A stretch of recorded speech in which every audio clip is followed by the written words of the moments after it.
Hi, Tiffany. Welcome back to my bushel of apples. How are you? Have you been, Tiffany? It's been so long since I last saw you. How have you been? I missed you so much. It's actually insane, and I have so much to tell you, but we'll get to that later. First of all, we have my 2026 most anticipated horror. I've been going through the lists, seeing what's out there for 2026. The trend that I'm noticing, feminine rage. I thought that there was a lot of feminine rage in 2025, but no. So many books that I looked at that were coming out in 2026 had like very similar themes of just like women being mad, being violent, or just like getting revenge, I guess, on the patriarchy. Or I guess the systems in which hold them down. That's exciting, if not maybe like a little bit redundant. I love feminine rage when it's done really well, but when it's not done really well, it's kind of like seeing your best friend embarrass themselves. Like you want to be supportive, but at the same time, like you kind of also want to laugh. We have a ton of books to talk about. If I'm being honest with you, I chose too many. But just so you know, Tiffany, I'm the kind of girl who loves a hardcover book, but I love a hardcover book that's cheap. I love a hardcover book that's not going to tear my wallet in two and require me also to make a blood sacrifice. That's where today's sponsor, Book of the Month, comes in. Book of the Month, in case you don't know, Tiffany, is a book subscription service. Every single month, they have a selection of new releases or debuts for you to choose from in hardcover for less than the cover price. You get the new fancy schmancy hardcover books for so little money. Book of the Month sent me 2 of their November picks. We have Where He Left Me by Nicole Bart. In this, we're following this woman named Sadie. Sadie and her husband Felix are married and like deeply, deeply in love. They're obsessed with each other, especially Sadie. She's like, this man vowed on our wedding day to never leave me behind, okay? Sadie is thinking Ohana means family and Felix promised, so I have to believe him.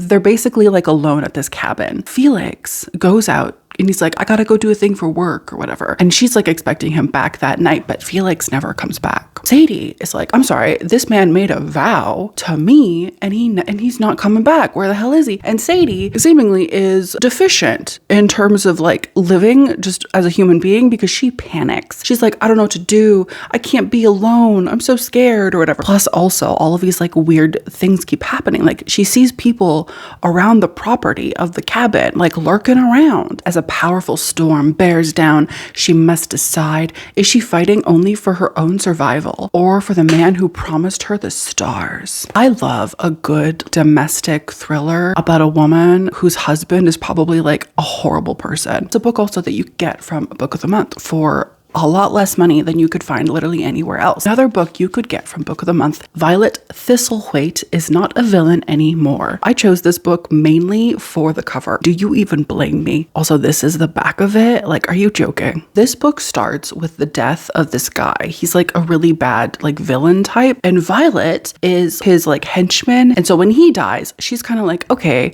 I'm just gonna like chill out then. Violet goes to this like small, quaint little cute community and she opens up a little flower shop and she's like, I'm gonna try to be like a nice person. I'm gonna try to like not scare people as like a living, as like a hobby. That's what she does. And like it seemingly works. Like the community welcomes her with open arms. Everyone's like, oh my God, Violet, we love your flowers. They're so beautiful. You're so beautiful. Everything's great, blah, blah, blah. Except for this guy named Nathaniel. Nathaniel is like, I don't trust you, Violet. But then there's like this horrible thing happening with like the plants, I think, and her and Nathaniel have to like save everybody. Let me tell you, Tiffany, if you sign up for Book of the Month, not only are you getting access to like all of these gorgeous, beautiful books in hardcover, but also every single book is covered by the reader's guarantee. So let's say you get a book, you read that book, you are like, ugh, this is whatever. You can just tell Book of the Month, like, hey, I wasn't like feeling the vibe. I didn't like it. And they'll send you another book for nothing, bro. And then also, let's say you look at the picks for the month and none of them speak to your hearty heart. You can just pause. You can just skip to the next month. Plus, it pays to be a member of Book of the Month because the longer that you're a member, the more rewards and savings that you get. Brand new for Book of the Month, they have a little thing where you can gift people Book of the Month memberships, which I think would be perfect for like Christmas or like literally this time of year. There's options for 3-month memberships, this 6-month memberships and 12-month memberships. Plus also you can like physically give it to them in terms of like a gift card, print it at home, or just like an email. Every single gifted membership comes with a free gift for the gift recipient. Plus with instant delivery options is perfect as a last minute gift. If you want to get in on Book of the Month and start receiving gorgeous, beautiful hardcover books for so little money, simply click the link in the description. Use code FEAST to get your first book from Book of the Month for only $9.99. $9.99. Click the link in the description, go to Book of the Month, use code FEAST, and get your first book for $9.99. Thank you so much to Book of the Month for sponsoring today's video. The first book we're going to talk about is the most stunning cover I've ever seen in my entire life. I'm not even joking. It's called Cruelty-free by Caroline Glenn. This book sounds so good. And once again, it's very much like a feminine rage kind of book, but it's like the kind of thing that I think would be up my alley personally. This is about this woman named Lila used to be like an A-list actress, right? Like she was at the top of her game. She had this beautiful, gorgeous A-list husband who's also like a celebrity. She had this gorgeous daughter named Josie. Everything is going great. And then Josie gets kidnapped and is never seen again. Her daughter gets kidnapped and never seen again. She's gone. Poof. You think it would be fine. But with the unrelenting press coverage, these true crime bloggers and the public having all of these opinions about her devastation and grief, Lila kind of loses it a little bit. Okay. And like, what woman wouldn't? She kind of falls from public favor because everybody's like, oh my God, she's crazy or whatever. Lila basically disappears kind of, but now she's coming back, right? And she's coming back with a skincare line and she's wanting to reconnect with her fans. She's wanting to be more of a kind, loving person until this blogger and her get together or whatever. This blogger isn't the greatest person. He ends up dead. Oh, it's too bad. And Lila realizes that what's more satisfying than love or forgiveness is revenge. So she decides, along with her publicist, to go on like a little bit of a blood-soaked rampage of revenge. Through this journey, she discovers a new secret ingredient for her skincare line. Is that not bonkers, bro? Is that not fucking crazy? But I'm living for it. I freaking love it. Like, give me. This is coming out February 3rd of 2026. And I cannot wait to get my grubby, fat little fingies all over it. Next up, let's talk about Tradwife by Saratoga Schaefer. This is coming out on February 10th. Just the title, the cover, this is about Camille. Camille has like a little YouTube channel or like a TikTok. She's like a little social media presence where she is trying to be like a traditional wife. She's trying to be like that trad wife thing. So she's cooking and she's fucking cleaning. Her social media though isn't really popping off the way that it should be because she's doing all of these like tasks, all of these, you know, things for content, but she's missing one essential part of that puzzle, which is motherhood. She needs to be a mother. And her husband, not really like given into that. Like they haven't been able to conceive. Plus her husband is kind of just like an asshole. It's like kind of a bummer for Camille because she wants to be a social media star. And Camille finds this like well, this like decrepit well behind her house. And she thinks, you know what? Why don't I make a wish for just like a little baby babe? And so she does. And then she's visited one night by a strange creature and her wish comes true. It sounds a lot like Rosemary's Baby, right? Which we love. I love that. Camille announces her pregnancy on social media and she's like, hey guys, guess what? I'm with child. That shit blows up. She gets more engagement on that post than she's ever gotten ever. Things are looking up. Even if her husband, Dale or whatever his name is, he's like lukewarm about the whole thing. He doesn't care if she's pregnant. Even if maybe also the pregnancy is moving quickly, even though she's craving raw meat, it's still great because at least she got noticed on social media.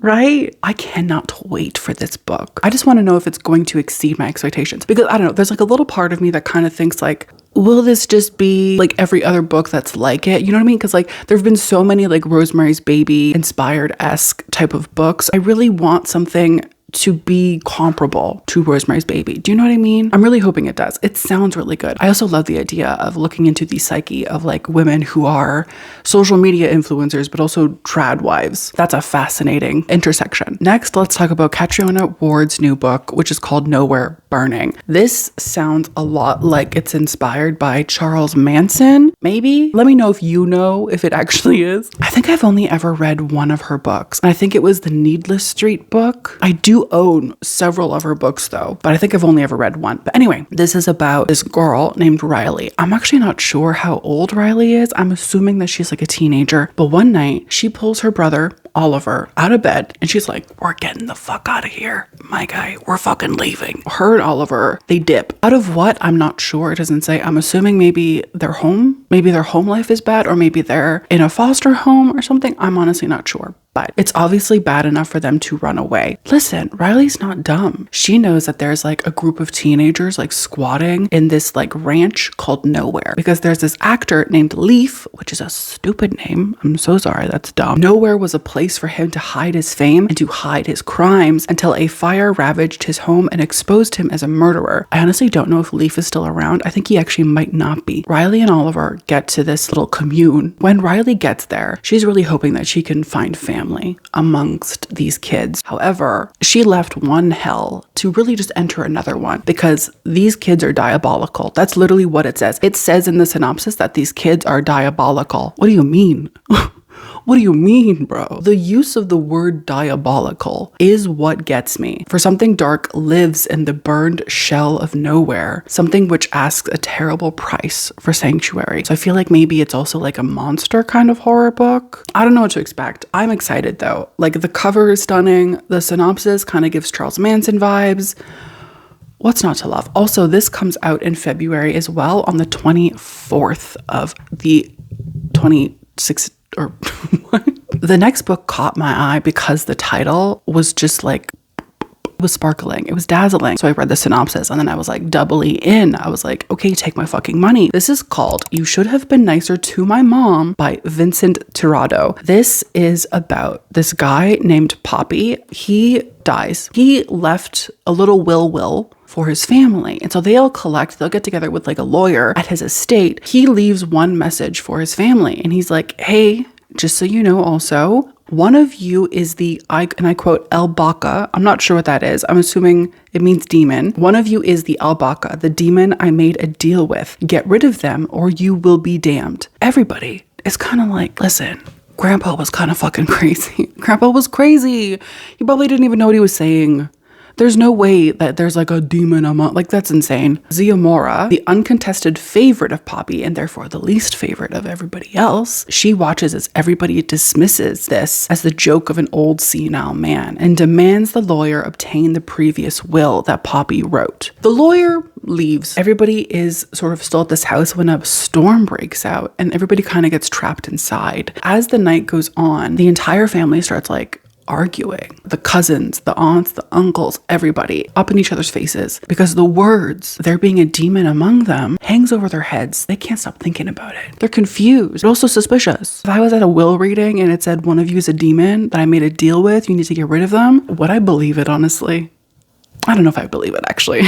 Over the course of the night, scandal after scandal is revealed to the public about the family. And the last few hours of the night turn into violence, accusation, murder. And our main character, Ziamora, is faced with having to uproot this demon, kill it, or excise the ghosts that linger within her own family because the clock is ticking. It sounds so freaking good. It sounds so much fun. I love the cover. I love the title. I love just everything. I also just love family drama because I also love conflict. I'm really excited to read this. This comes out on March 10th of 2026. Next up, let's talk about The Midnight Muse by Joe Kaplan. This book caught my eye, first of all, because of the cover. And then also, it's about like a metal band. I don't think I've ever read a book about a metal band. So I felt like I needed to read it. It also just sounds cool. So the last thing that Bryn Werner wrote in her diary was, and I quote, "The dead collect in low places," which is kind of like a weird, ominous thing to write, but whatever. I guess for like your last words, it's kind of badass. But she goes missing. She's staying at a cabin in Oregon's Umpqua National Forest. She's just poof, gone. And her bandmates, because I think she was the lead singer, obviously really devastated by this. And so a year goes by and they decide to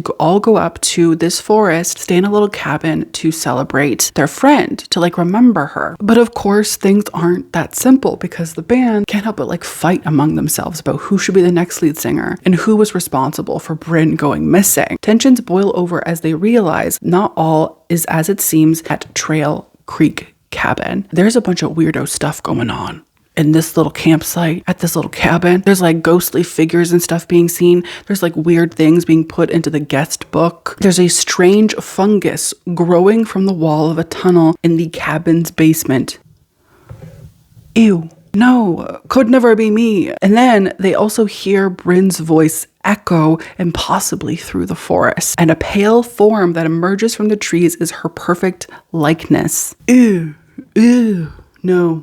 You lost me at fungus. I very much have like a love-hate relationship with like fungus, fungal horror. Because on one hand, I think it's cool, but on the other hand, I'm disgusted. Give me some misshapen, fucked up 6'7" monster man who has one eye and like fucking 3 testicles. Give me that over a mushroom. Okay, give me a giant worm over a mushroom. Ew. Despite my disgust, I'm so excited to get this because it's beautiful, the cover.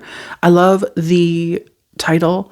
It sounds cool. It's also coming out March 20th of 2026. We need to talk about You Did Nothing Wrong by C.G. Drews. I just read a book by C.G. Drews, and I think this might be her or maybe their, is it her or they? I think it's their first adult release, but this seems like a haunted house or maybe like a sentient house kind of horror book. So this is about the single mother named Elodie, which by the way is such a pretty name. Elodie, her life is not a fairy tale. It's nothing cute. It's nothing like ha ha ha hee hee hee, nothing like that. And then she meets this guy whose name is Bren. And Bren whisks her away, okay? It says, and I quote, that he's equal parts golden retriever and also sinfully handsome. Sinfully handsome is a crazy way to describe someone. Puts a little thing in your head where you're like, oh, they've got like golden retriever energy, but they're also freaky deaky eeky leaky. That's the vibe it gives me. Anyway, he whisks her away along with her autistic son, whose name is Jude. And he's like, I have this family house. It's kind of like in shambles, but I want to like renovate it and we can like live there together as a family. A family.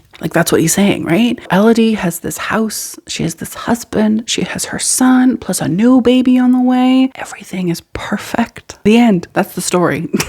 Just kidding. It's really not. Jude claims that he can hear voices in the walls. Jude is like, the walls, yip yap. Yapping all day long. They're talking to me, okay? They are saying shit. Elodie is like, okay, that's kind of weird.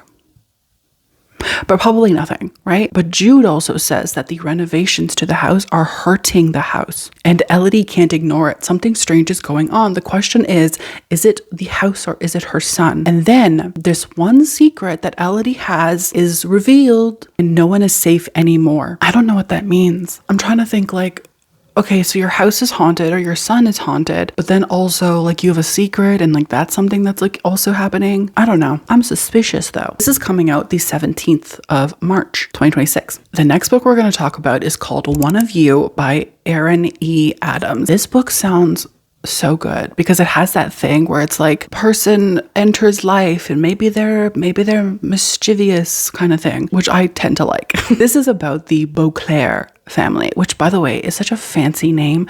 I desperately want my last name to be Beauclair.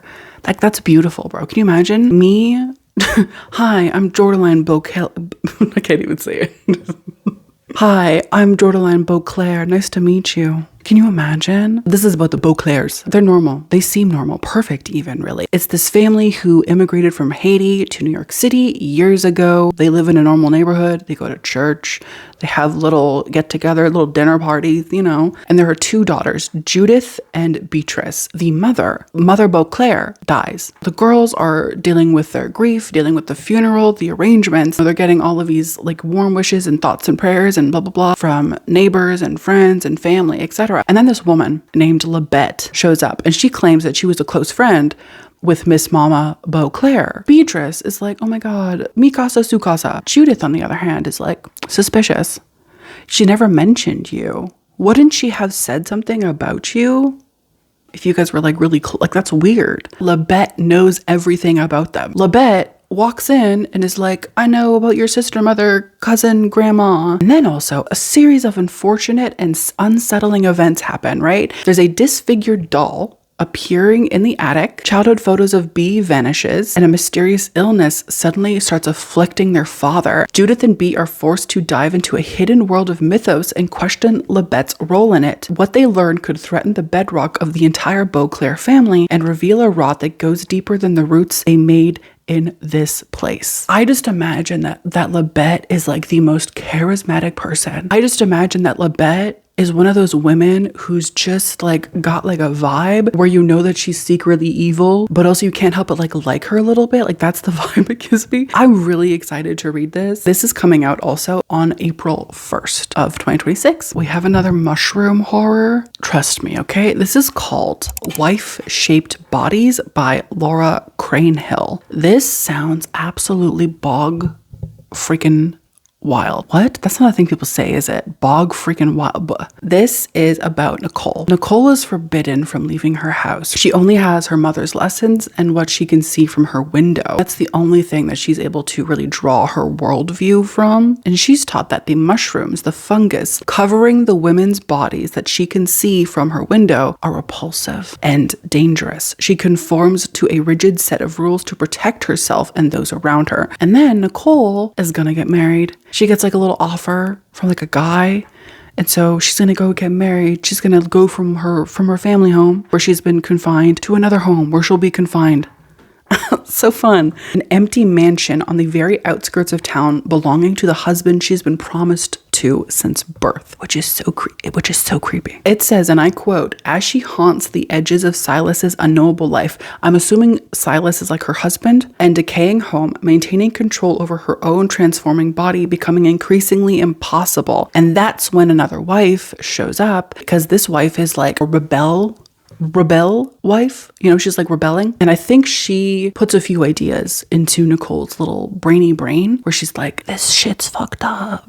This isn't great. Like, we should probably get the fuck out of here. I think that's what happened. I also kind of feel like, and maybe I'm just gay, I also feel as though like it kind of has like a gay vibe. Like I feel like maybe there's something else going on between Nicole and this rebel wife. Why do I keep saying rebel? Weird. Rebel. Their furtive explorations yield confusing answers, unearthing the long-buried secrets of the generations of resentful brides that came before. Unmoored and angry and at last awakened, Nicole must reckon with who she really is and perhaps give in to what she truly wants, which I'm really hoping is murder.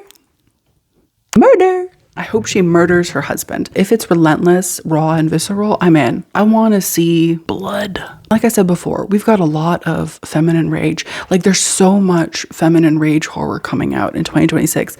It's a little bit crazy because these aren't even all the ones I found. These are the ones I just liked, which is crazy. This is coming out on the 14th of April in 2026. Let's talk about The Caretaker by Marcus Kluwer. Ever since I read Who Used to Live Here, which is behind the Book of the Month box, I have been obsessed with Marcus. I don't think he knows I exist, and like that's probably for the best because I am a fucking freak. So I feel as though anything that Marcus releases, I personally have a duty to buy it and read it. I just feel like a kinship. And maybe it's because Marcus really popped his pussy when he put all of that gay trauma into that book. Maybe that's why. Maybe it's like a trauma bond. I don't care. I'm still going to do it. There's not a lot going on with the synopsis. It's very short. You have this girl named Macy. Macy is down on her luck. She's got so much debt. It's literally described as a disturbing amount. She's struggling, right? And so she's going through like the job listings and one of them catches her eye and it's for a caretaker position for this old guy. It says, and I quote, caregiver for elderly husband urgently needed, competitive pay, serious applicants only. Miss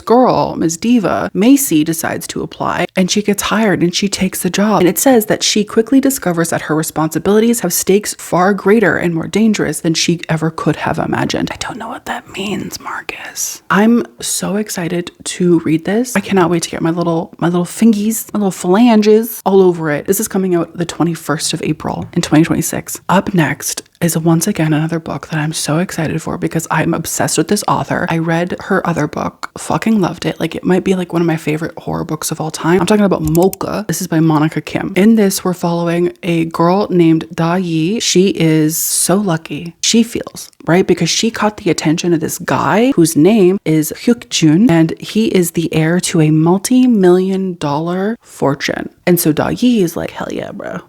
I'm gonna fucking eat well for the rest of my life. And then there is this video released of her and Hyuk Jun getting it on, of them doing the dirty of playing two-player Jumanji. Do you know what I mean? They're touching tips. And so everything falls apart. Hyuk Jun runs away. He like leaves the country. Da Yi is literally just left alone to deal with all of this bullshit. Amongst all the chaos, there's this guy named Jun Young, who is a nerdy, introverted IT tech at her work. He harbors a dark secret. He has been spying on the women at work with his own secret hidden cameras. By the way, Molka is the name for hidden cameras where people, record people without their consent. As her life begins to unravel, she becomes the new target of this fucking creep at work. And then things about how all of this happened come to light. Da Yi is faced with the humiliating truth. Her pain and hurt turn to rage as she faces her past. Her desire for vengeance is insatiable. She will not rest until the men who have wronged her have paid in blood. Does that not just give you like the best, beautiful feeling in the world? Like hearing that she's gonna make them pay in blood?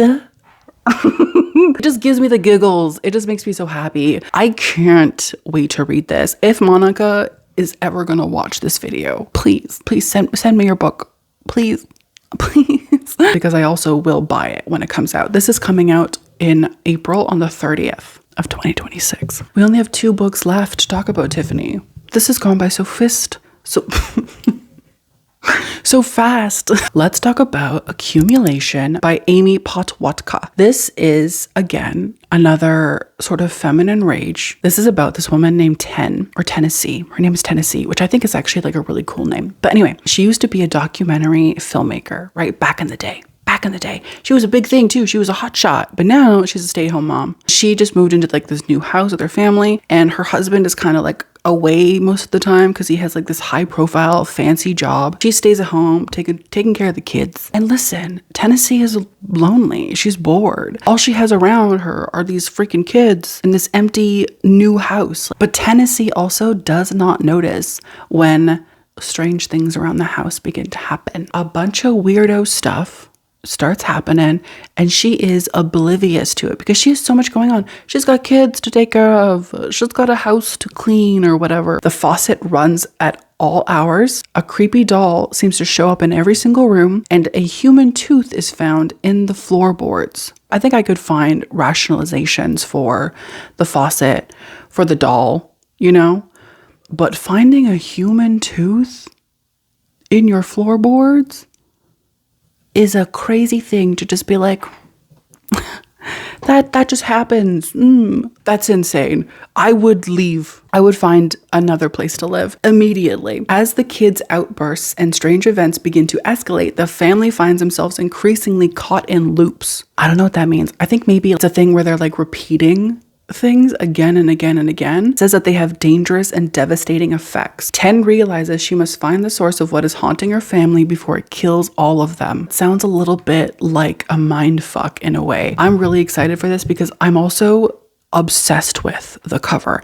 I love the title. I love the cover. I love all of it. I don't know. I'm very much not like a housewife. I'm very much like not married. I don't have anything in common with this woman. I'm also not a documentary filmmaker. Or am I? No. But I love these kinds of books when it's done really well. And I really hope that this one is done really, really well. This one comes out in May on the 5th of 2026. 2026. Just so you know, it comes out in 2026. Last book we're going to talk about, I know, so sad, is Fabulous Bodies by Chuck Tingle. This is about a fashion influencer by day and grave robber by night, whose name is Poppy. Love the name Poppy when it's not a romance novel. If it's a romance novel and your main character's name is Poppy, I hate Poppy. Poppy is on call when she is called to pick up the body of this guy named Eddie Michaels. Eddie was a flamboyant piano slamming rock star and a queer icon, and he's died. He's dead.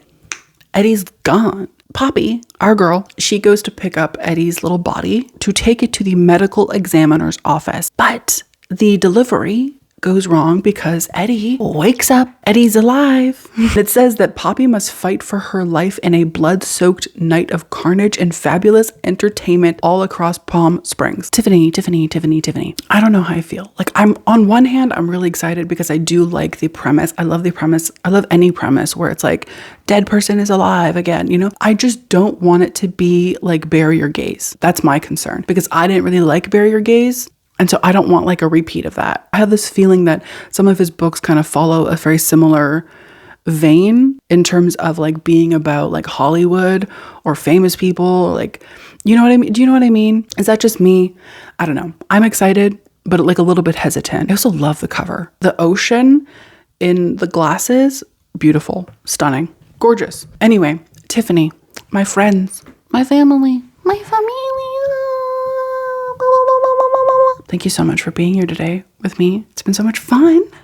Let me know down below what you're most anticipating for 2026. Please let me know what you want, okay, for 2026. Let me know if there's something that you're not anticipating. If you're like, can we stop doing this? Please tell me about the things. You know what I should do? I should do a video where it's like, I've had enough. Like, let's stop doing this. Is that stupid? Anyway, let me know, Tiffany, what you thought, what you think, what you want to see from books, from horror. I'd love to know. Let me know if you have any like books that I didn't mention that I should be aware of, that I should be like putting on my radar. I'd love to know. Don't forget also to hit subscribe because we talk about spooky shit, we talk about creepy shit, we talk about accumulation and fabulous bodies and shit. Thank you so much. You have a wonderful day, Tiffany. I will see you in my next one, okay? Thanks. Goodbye. I'll see you later.